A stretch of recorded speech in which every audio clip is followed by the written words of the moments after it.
This is Storm Track 12.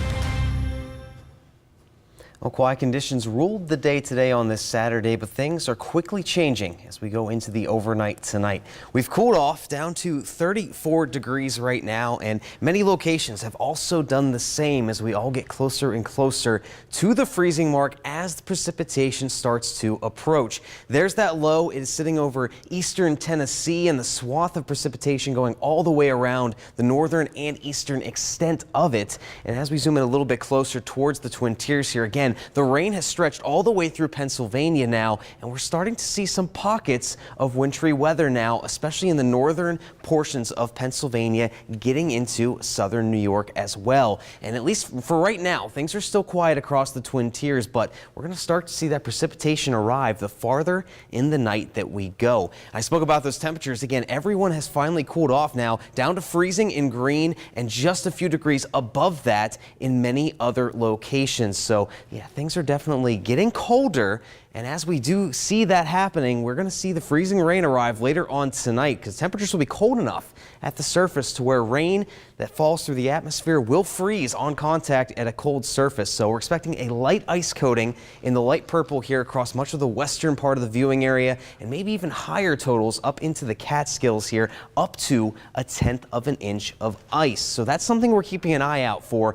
And freezing rain, it's going to arrive from 3 to 7 in the morning as we go into Sunday. It's going to last all the way through the morning until temperatures warm up enough to where we'll see a change over to rain, and then cold air is going to return again as we go towards sunset Sunday, changing everything back over to snow. So a very wintry mess is on the way for the day tomorrow. As far as impact is concerned, again, this isn't going to be a major ice storm, but we are going to see those slick spots out there. It's going to make it difficult to travel as we go throughout the day or through the overnight and through the day tomorrow. So we'll see the impact from the freezing rain, the snow, and the sleet. If you have to travel tomorrow, be sure to take it slow and take it easy. Let's check that out on Future Track again here. There's the pink on the map. There's that freezing rain as it enters in to the southern tier of New York, and it's going to be around all the way through the morning until we get into the afternoon. That's when things will warm up enough to where we see a change over to rain, and then there's the cold air on the back end. Going to change everything over to snow by the time we get later in the day on Sunday,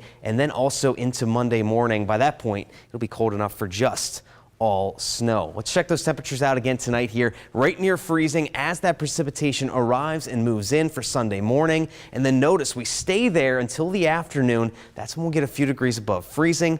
Everything will change to rain, and then it'll cool down once again, and then we'll have that change over to snow as we go into Monday morning. So for tonight, we'll be right around 31 degrees. This is how cold we will get. Again, that freezing rain arrives in the early morning hours headed into Sunday. And I just have a wintry mix up here on the day planner, but it's basically going to be freezing rain, over to rain, then over to snow, just a mess of things as we go through the day tomorrow there. But then on the back end, things dry out midweek coming up, and then we have another storm next weekend. At least it's just one day of a wintry mix. I mean, at least it's not going out throughout the days, because then that could be really messy. That's right. The time extent is a big deal, and it's going to be shorter, so we should be all right. All right. Thank you so much, Damon. We will keep track on that. For 12 News, your weather